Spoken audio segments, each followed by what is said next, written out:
পড়তে যাওয়ার সময় শরীর খারাপ হলে যা হয়, অন্যের মা ভার্সেস আমার মা। অন্যের মা। কি রে, সকাল হয়ে গেছে, পড়তে যাবি না? আজকে না আমার শরীরটা খুব খারাপ লাগছে, আমি পড়তে যেতে পারবো না। তুমি একটুখানি ম্যামকে বলে দাও না। ঠিক আছে, তাহলে আমি তোর ম্যামকে ফোন করে বলে দিচ্ছি যে তুই আজকে পড়তে যাবি না। হ্যালো ম্যাম, হ্যাঁ আজকে ও পড়তে যাবে না, ওর শরীর খারাপ। আমার মা।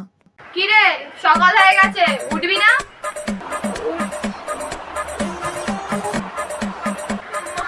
আজকে না আমার শরীরটা খুব ব্যথা করছে, আমি পড়তে যাবো না।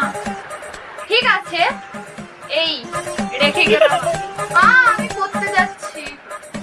এই তো বললি তুই পড়তে যাবি না, আবার তুই পড়তে চলে যাচ্ছিস, কি ব্যাপার? না না, আমার শরীর ঠিক হয়ে গেছে, আমি ভালো আছি, আমি পড়তে যেতে পারবো।